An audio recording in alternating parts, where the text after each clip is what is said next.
Judge laughs at black woman in court, then freezes when she flashes her USSS badge.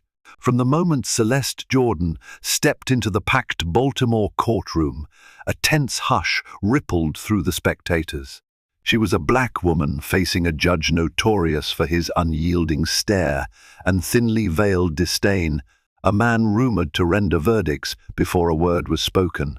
In the echo of nervous whispers and restless shuffling, the judge unleashed a mocking chuckle at Celeste's calm, assertive tone. Then, in a sudden flash of metal and leather, she revealed a United States Secret Service badge, cutting his laughter dead. No one watching could have predicted the swift eruption of karmic justice that followed. Celeste Jordan had never felt more alone than when she walked into the Thurgood Marshall Baltimore City Courthouse on a brisk autumn morning. The cold wind whipped against her cheeks, reddening them, but she barely noticed. Her mind was too focused on the impending court hearing. She had been summoned in a civil matter involving an unscrupulous landlord who accused her of breaching the lease of her modest one-bedroom apartment. It was an absurd case on paper, at least. Yet she'd quickly learned that what seemed absurd on paper often became disturbingly real once it crossed the threshold into a courtroom. The courthouse itself was imposing, a stark stone facade that loomed over passers-by like an austere guardian of secrets. People bustled in and out, some in suits, some in sweatshirts, all with varying degrees of anxiety etched into their features. Celeste couldn't help but notice the sideways glances. Maybe it was her pristine navy pantsuit, or maybe it was the large manila folder she gripped under her arm. But perhaps it was something more insidious, the unspoken prejudice that a black woman appearing confident in a setting like this sometimes elicited. Despite her background, despite her training, Celeste felt a tremor of uncertainty ripple through her. Because in a courthouse, where the gavel reigned supreme, justice sometimes had more to do with power and prejudice than the rule of law. Celeste wasn't always a civilian in a courthouse. Years ago, she had walked halls much like these, in a different capacity. As a special agent with the United States Secret Service, her duty was to protect high-level officials and conduct financial crime investigations. She had stood guard at events where world leaders conversed behind bulletproof glass, her eyes scanning crowds for the slightest hint of danger. That was a side of her life she rarely brought up, both out of a deep-seated sense of duty to secrecy and a desire for personal privacy. After an incident overseas, she had taken an extended leave of absence. Once she returned stateside, she decided to take a break from the daily whirlwind of Secret Service life. Her official affiliation remained, but she shifted gears to focus on healing, finishing graduate-level courses, and then quietly re-entering civilian life. She wanted to experience the world without the constant weight of authority strapped to her waist. That experience had led her here, ironically fighting a petty lawsuit. Despite her background in upholding federal law, Celeste was uncomfortably aware that the color of her skin and the assumptions people made could overshadow everything she'd accomplished. She just didn't expect a simple courtroom hearing to turn into something far more explosive. The presiding judge was the Honorable Joseph Caldwell, a man known around local legal circles for his brusque demeanor and traditional views. Some attorneys whispered that he harbored deep biases that he barely bothered to conceal. Others insisted he was simply old school. As Celeste took her seat in the defendant's chair, she immediately felt a strange energy emanating from the bench. Judge Caldwell was leafing through a file, his reading glasses perched precariously on the tip of his nose. His thinning grey hair was combed back meticulously, and his black robe gathered around his broad shoulders like a symbol of medieval authority. He glanced at Celeste, down at his notes, and then back at Celeste with an unmistakable smirk that curled the corner of his mouth. "Miss Jordan, correct?" he said, barely hiding a tone that dripped with condescension. "You're representing yourself in this matter?" Celeste nodded. "Yes, Your Honor," he hummed, setting her file aside. "Well, let's see what we have here," he said, in a voice that suggested he had already decided how the hearing would go. He glanced over at the plaintiff's attorney with a small nod, and Celeste felt her pulse quicken. She had faced down foreign threats and cunning criminals in her past, but she'd never faced such an overt sense of personal bias from someone wearing the robes of justice. The plaintiff's attorney, a tall, self-assured man named Edward Crenshaw, rose to speak. He was impeccably dressed in a tailored charcoal suit, and his voice boomed with practiced theatricality. He claimed that Celeste Jordan had consistently failed to pay her rent on time, had violated noise ordinances, and had engaged in suspicious activities that warranted her eviction. Celeste fought to keep her composure. She knew the allegations were baseless. She had documentation showing her on-time payments, and she'd never once been cited for noise complaints by the building or the city. The suspicious activities part was especially ludicrous, likely a reference to her comings and goings at odd hours back when she was still sporadically called in to consult on federal investigations. The building management had noticed and apparently decided to spin it into something ominous. But what troubled her most was the tone. Crenshaw's language dripped with insinuations. He painted a picture of a difficult tenant who didn't fit the building's community standards. It was a dog whistle Celeste recognized all too well, one often used to ostracize someone based on race, class, or profession. Judge Caldwell nodded along, occasionally allowing himself a smirk. Celeste's heart pounded. She began to suspect this was more than just a routine case of landlord-tenant dispute. When it was Celeste's turn to speak, she started by laying out her side in a clear, methodical manner, just as she'd been trained to do in the Secret Service whenever delivering a briefing or testimony. She presented bank statements showing her rent had always been paid online before the due date. She provided a letter from another tenant in the building, attesting that she was a quiet neighbor. She even had screenshots of the building's own email confirmations regarding her rent submissions. Everything was there, laid out in black and white. However, Judge Caldwell barely glanced at her evidence. Instead, he leaned back, tapping a pen against the desk. "You got all that from the internet? Looks like a lot of photocopies and screenshots," he said, peering over his reading glasses. His smirk returned. "Anybody can doctor that stuff these days." "Isn't that right, Miss Jordan?" Celeste's stomach churned.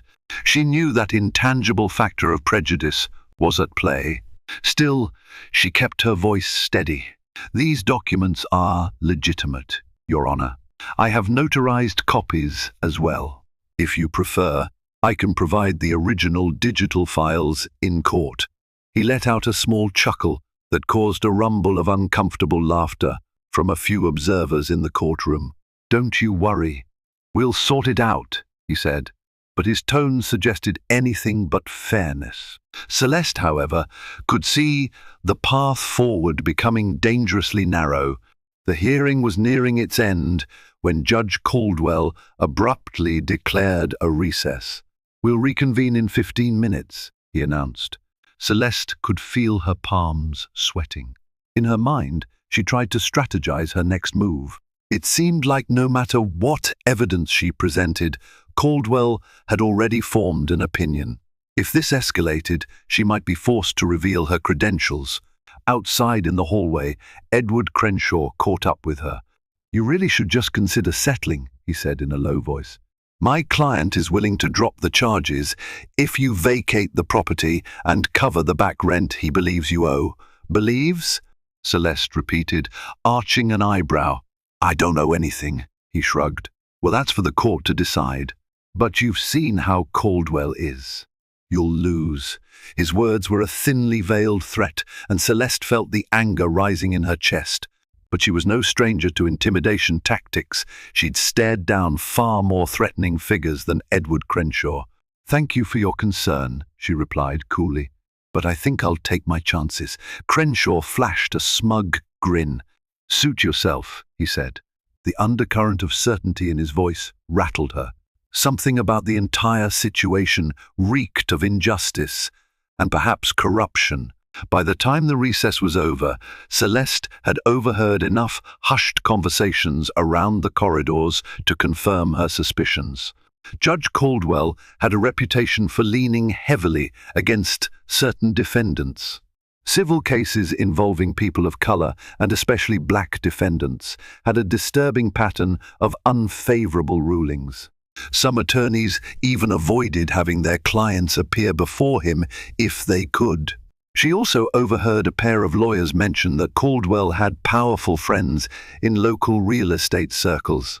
Allegations had circulated that he received campaign donations from property owners and developers with deep pockets.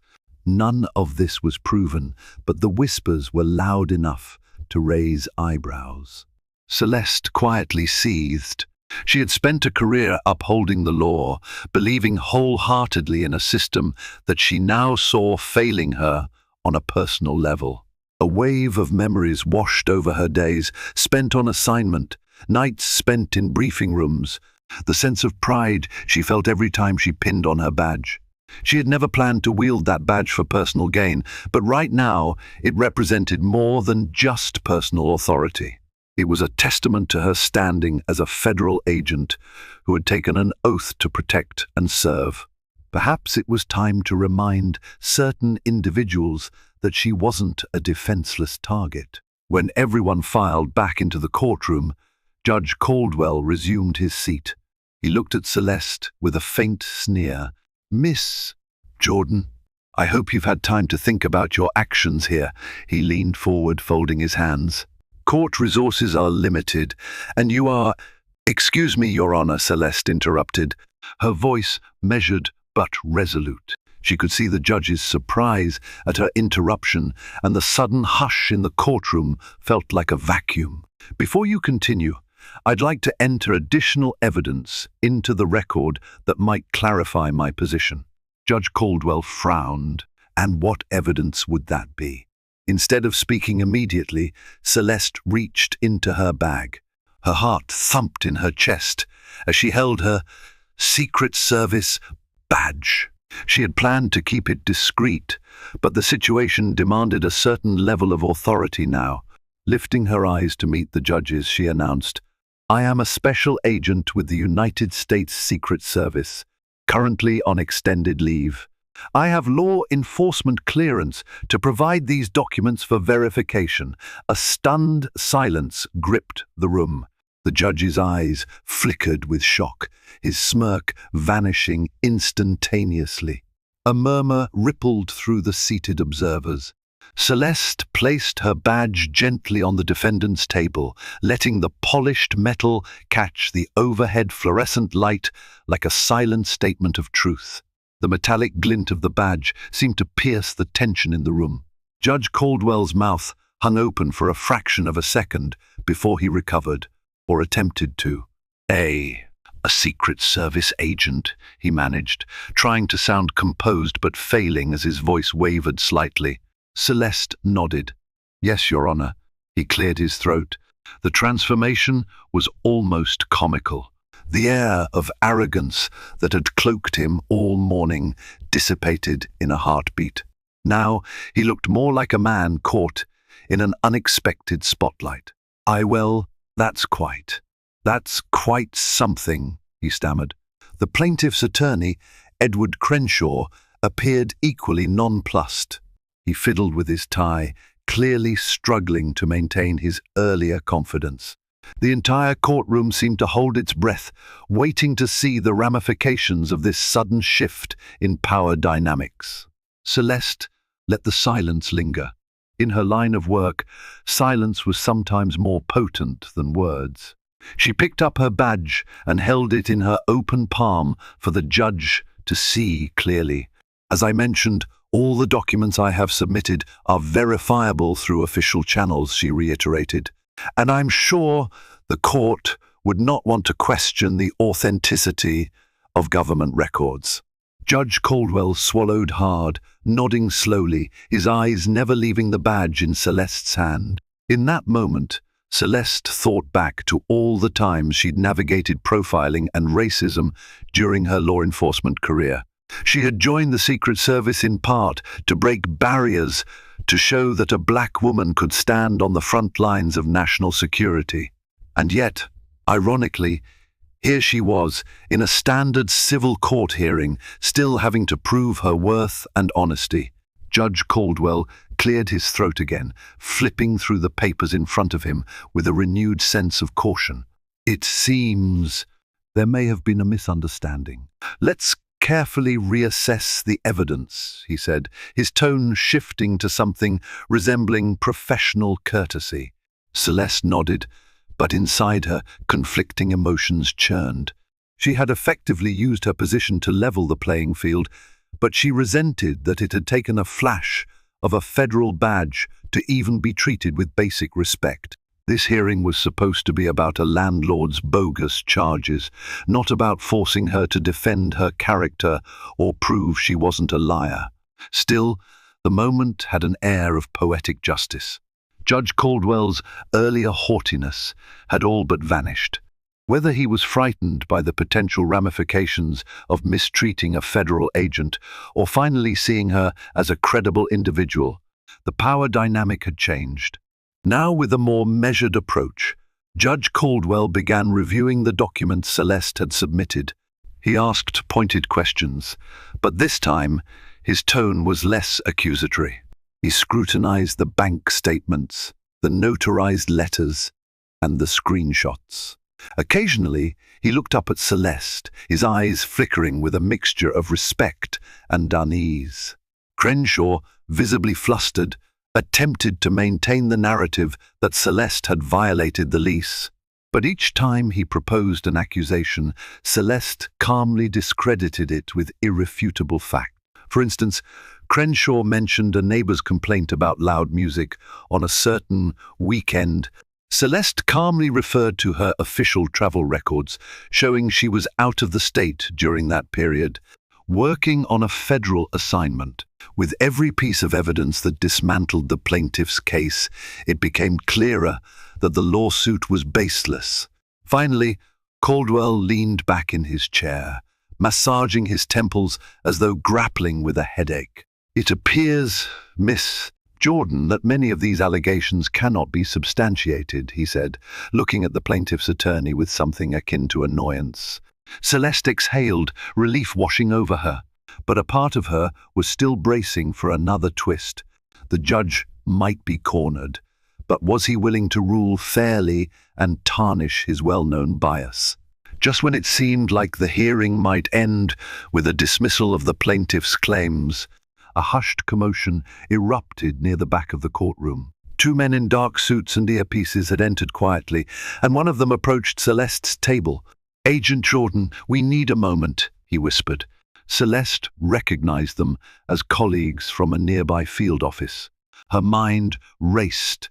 For them to appear here now meant something urgent must have come up. She cast a quick glance at the judge. "Your Honor, I request a brief recess." Judge Caldwell looked at the two men, their suits and earpieces giving away their federal affiliation. He appeared perplexed but nodded.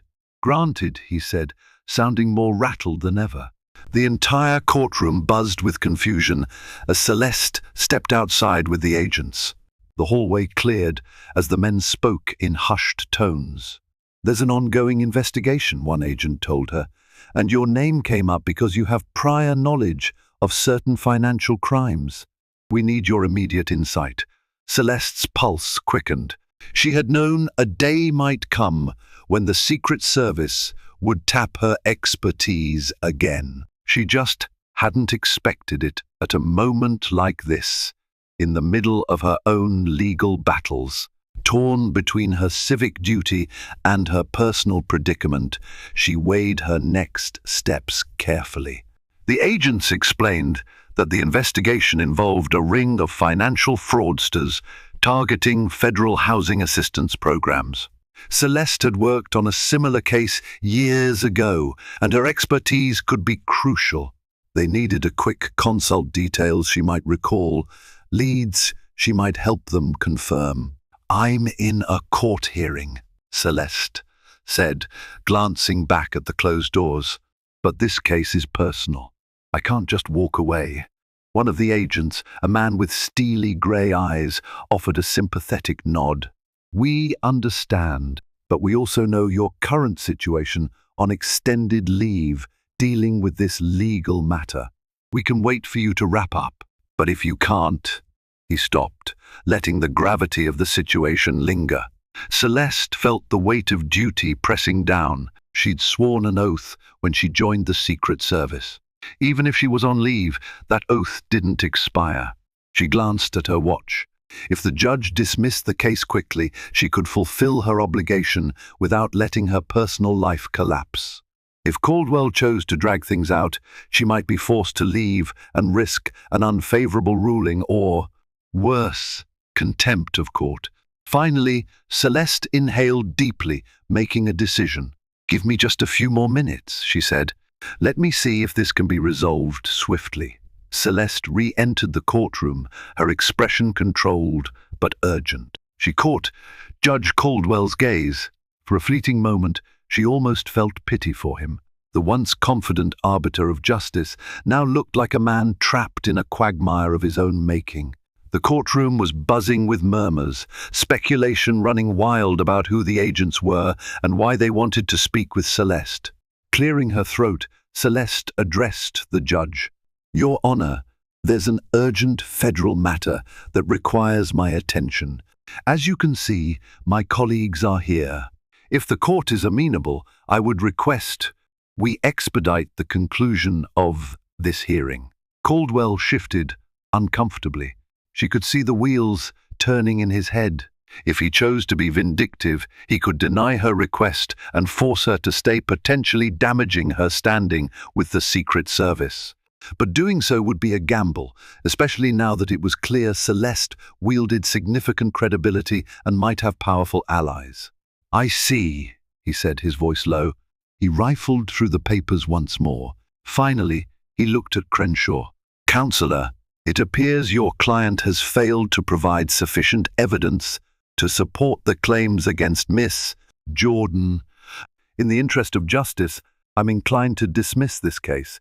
Crenshaw tried to interject, but Caldwell raised a hand, shutting him down.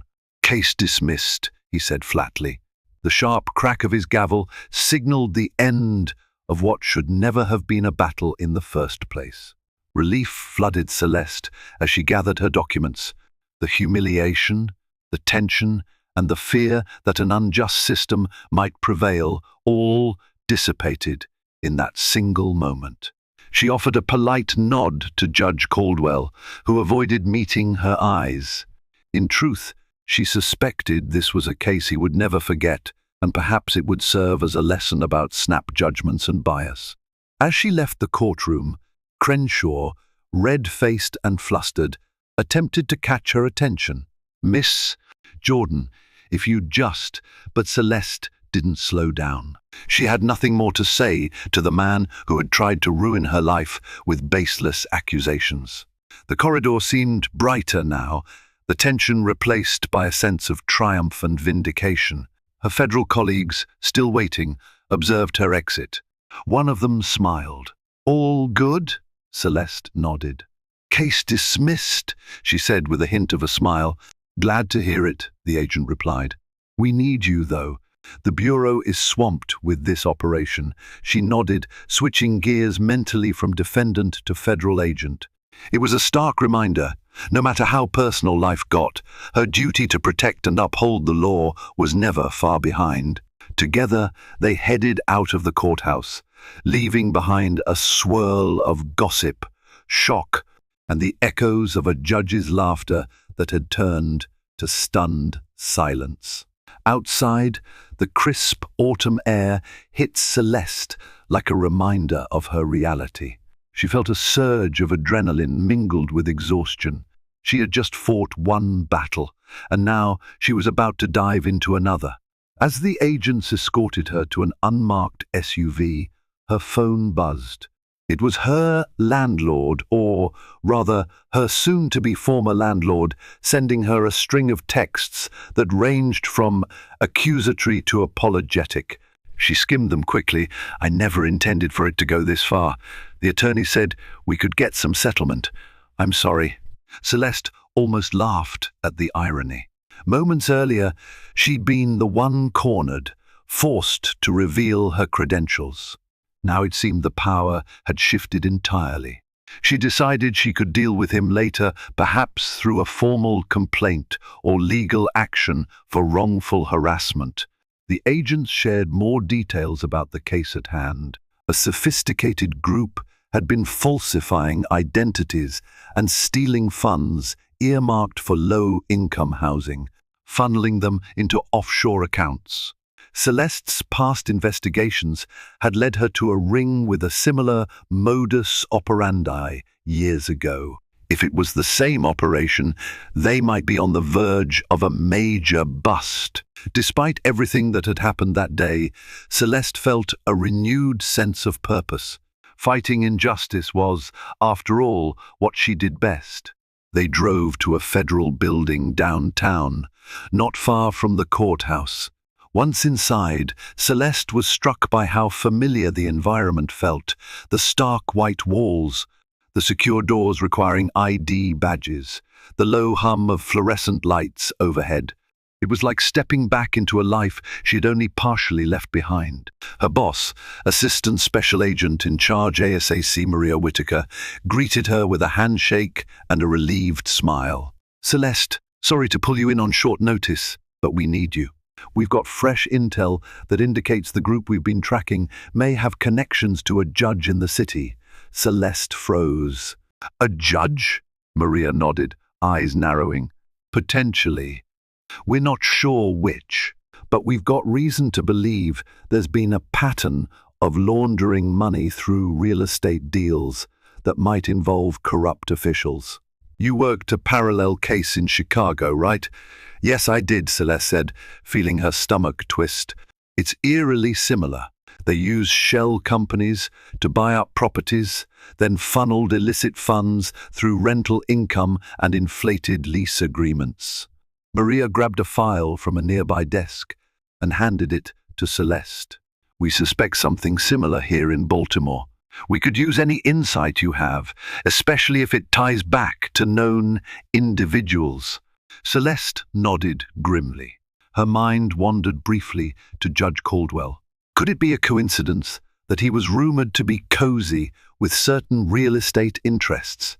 Celeste combed through the file, scanning pages of reports, wire transfer documentation, and surveillance photos. The operation's sophistication was impressive.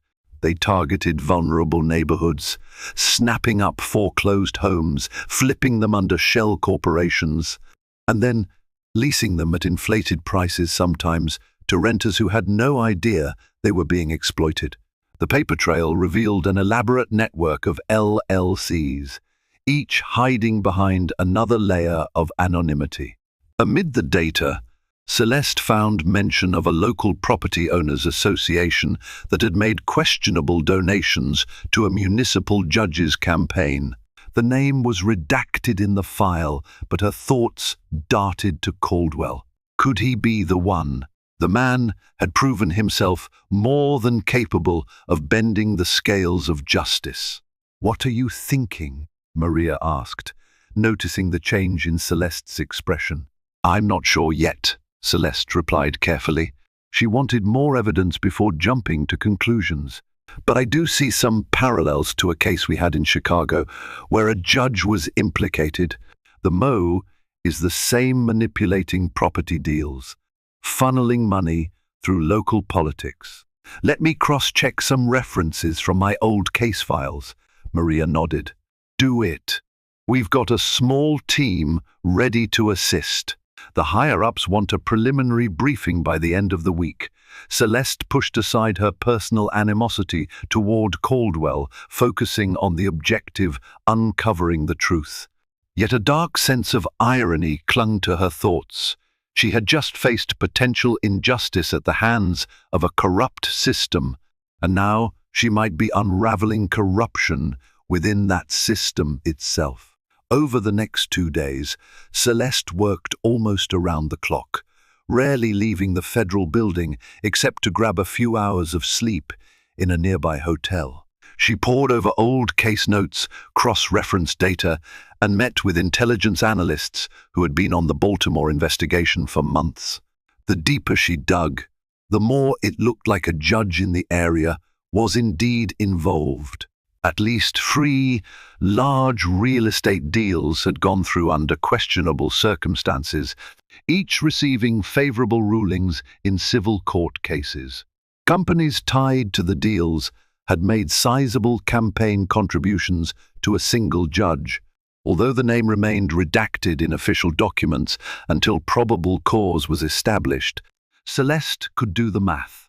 The timelines, the rumored shady connections, the real estate bias, it all pointed like a neon sign to Joseph Caldwell. Still, Celeste needed irrefutable proof. A federal warrant or search would require a solid foundation, and Caldwell was no fool. He had likely covered his tracks well. However, the pattern was undeniable: property disputes that ended suspiciously in the owner's favor. Large campaign donations appearing right after the rulings. Shell corporations paying consulting fees to a law firm believed to be connected to the judge's family. Celeste felt a surge of grim determination.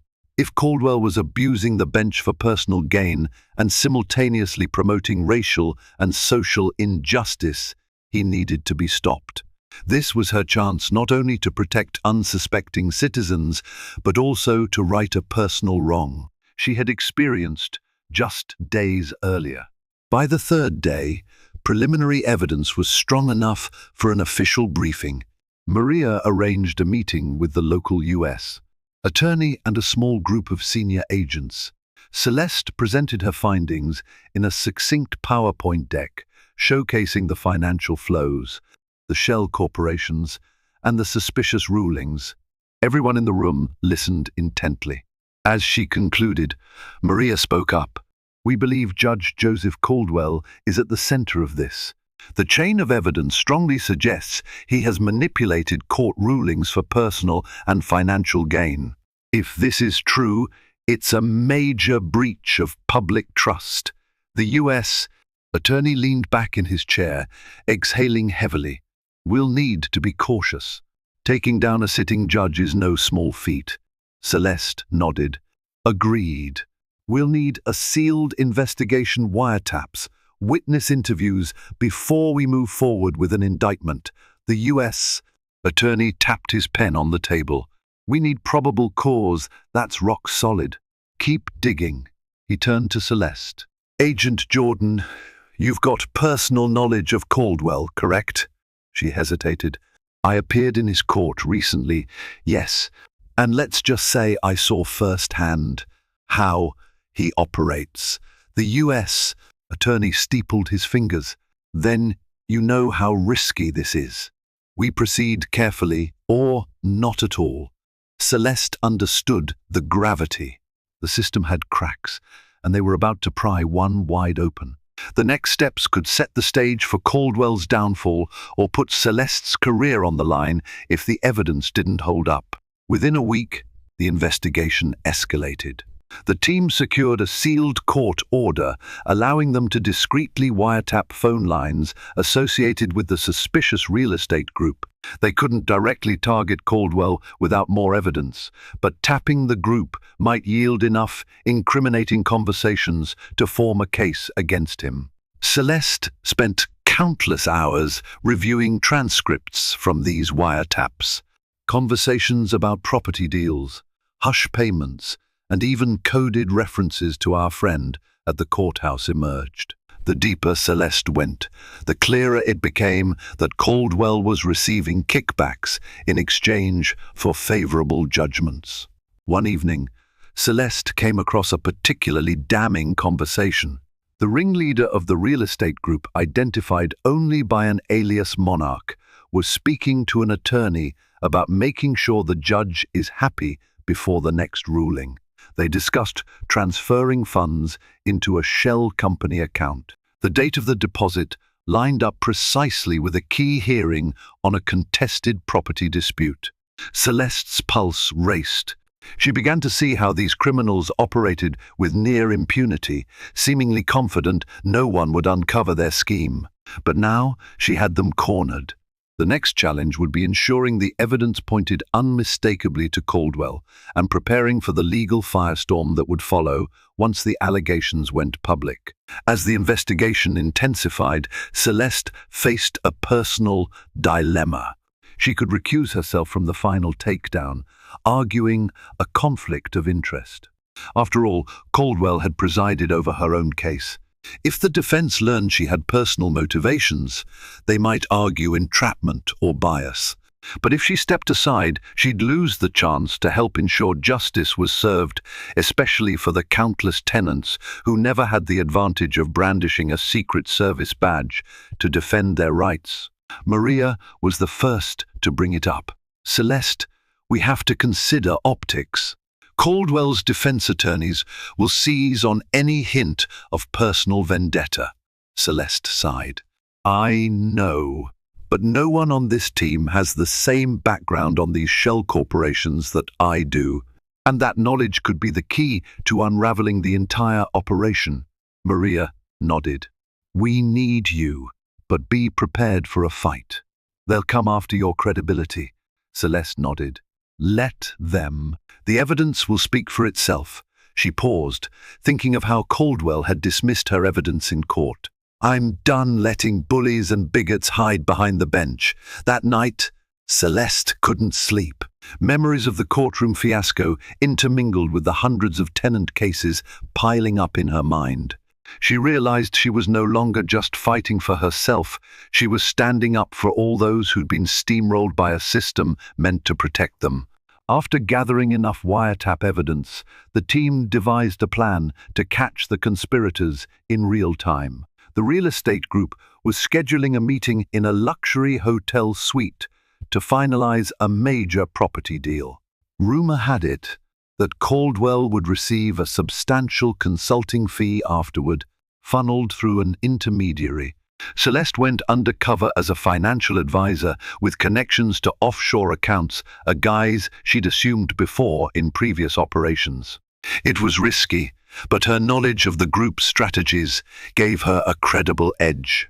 She wore a discreet wire, while a backup team waited nearby, ready to swoop in once she confirmed the transfer and any direct mention of the judge.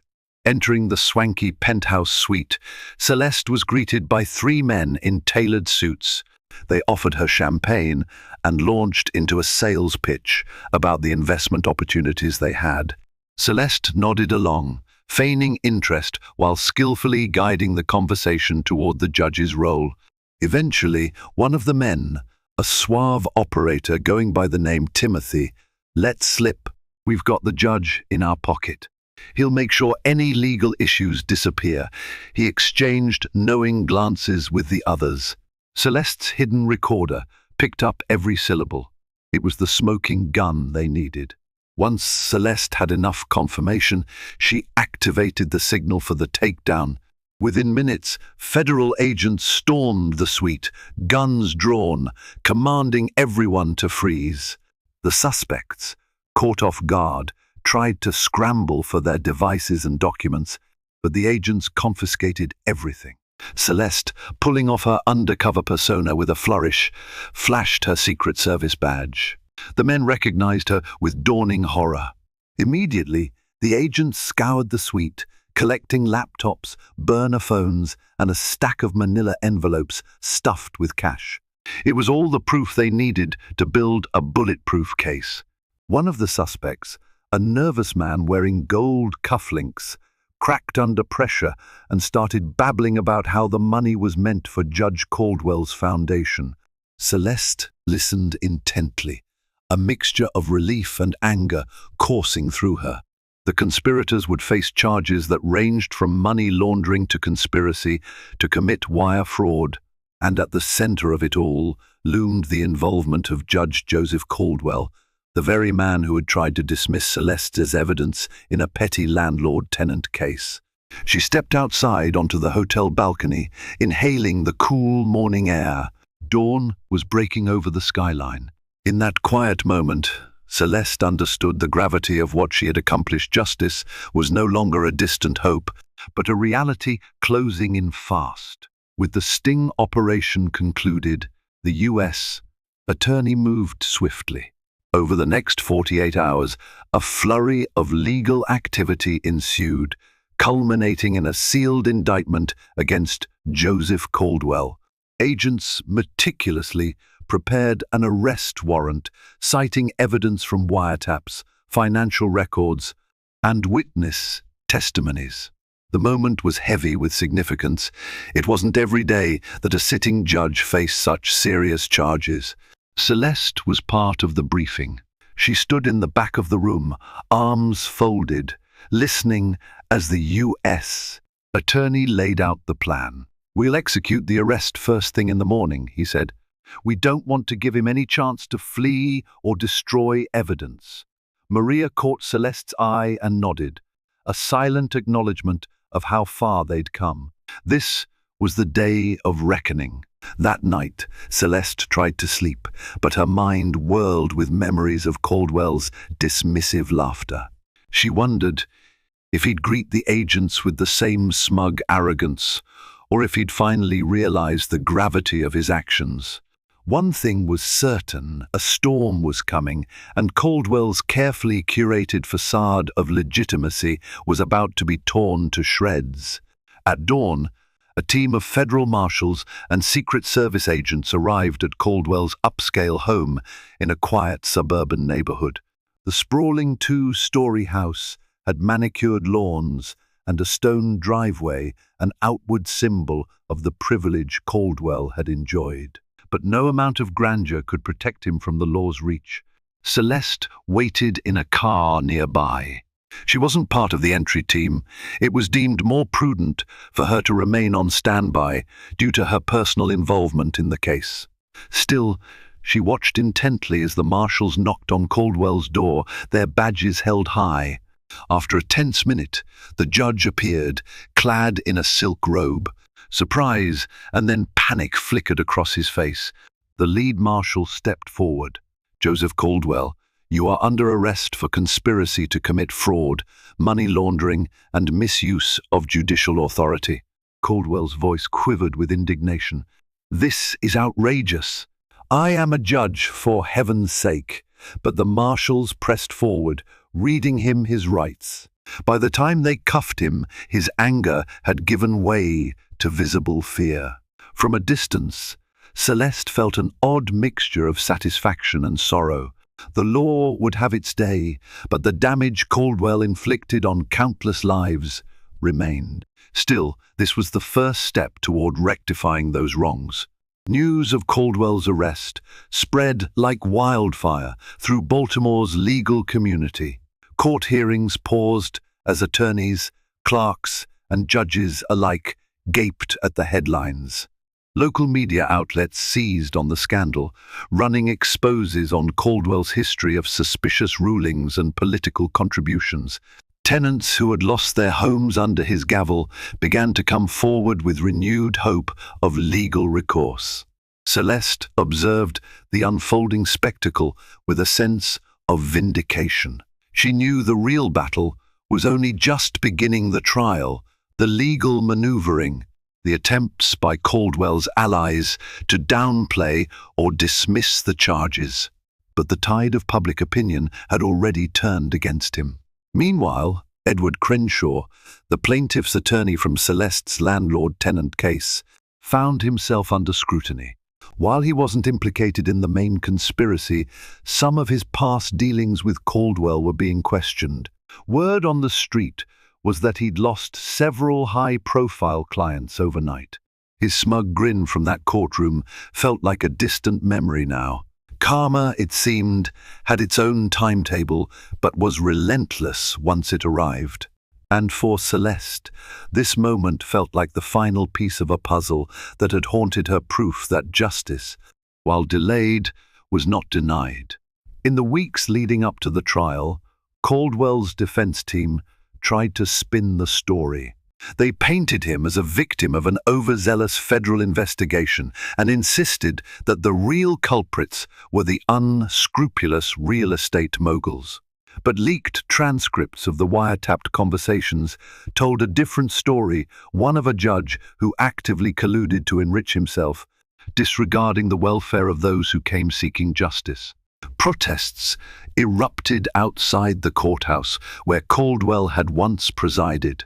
Signs bearing slogans like "Justice for all, not just the wealthy, and no one is above the law," dotted the sidewalks. Former defendants recounted horror stories of biased rulings, painting a picture of a judge who systematically disadvantaged those without power or privilege. Through it all, Celeste kept a low profile.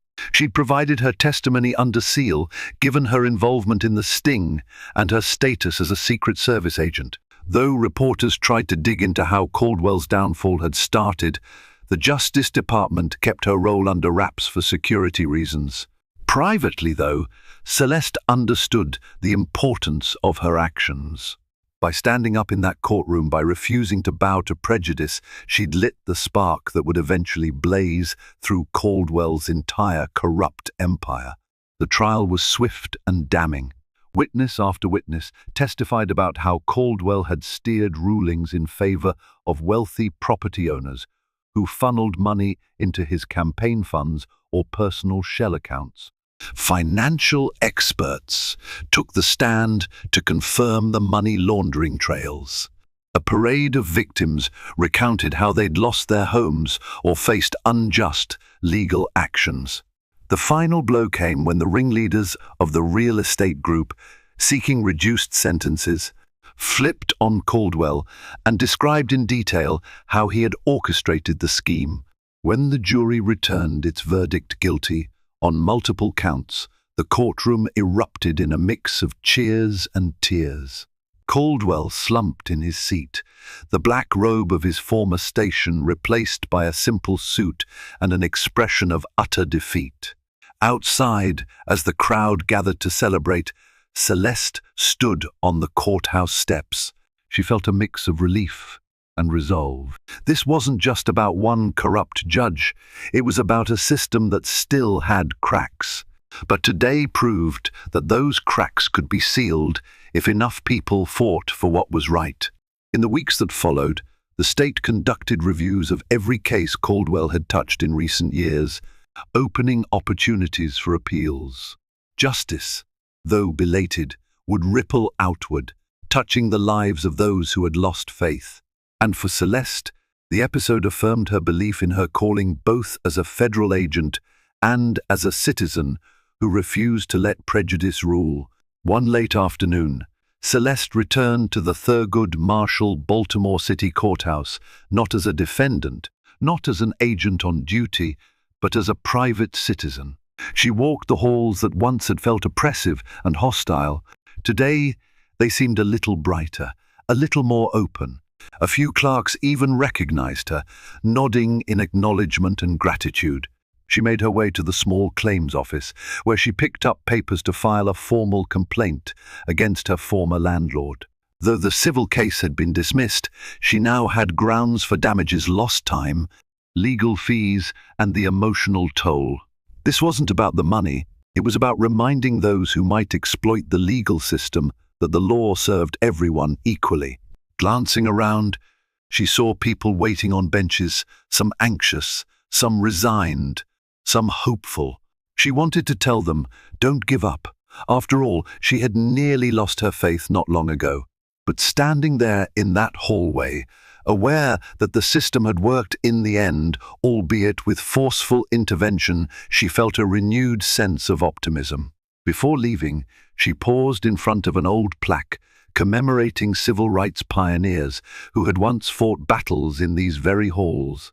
Thurgood Marshall's bronze likeness stared back at her, a silent reminder of the long road to justice. She was part of that legacy now, in her own small way. Exiting the courthouse, she took a deep breath of fresh air.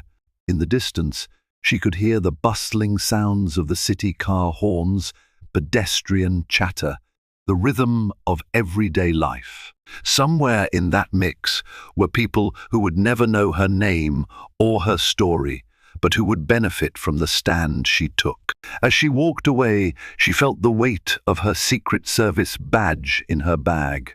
It was more than just an ID. It was a testament to the ideals she served. One day, she'd return to her full duties, prepared to face whatever threats lay ahead. But for now, she carried with her the knowledge that justice, while sometimes delayed, is never truly lost when we choose to fight for it. Celeste's battle reminds us that the pursuit of justice is a marathon, not a sprint. Sometimes the system we believe in can falter, revealing its flaws in the most harrowing ways. Yet through resilience, courage, and a steadfast commitment to truth, Celeste shattered the chains of bias and corruption. She not only vindicated herself, but also illuminated the path for countless others silenced by prejudice. Her moment of triumph underscores that everyone, no matter their background, deserves fairness under the law. If this story resonated with you, please remember to like this video, share it with your community, and subscribe to our channel for more powerful stories of perseverance and justice. Your support helps us continue to spotlight narratives that inspire change. Together, we can stand up for what's right, ensuring that integrity prevails in every walk of life.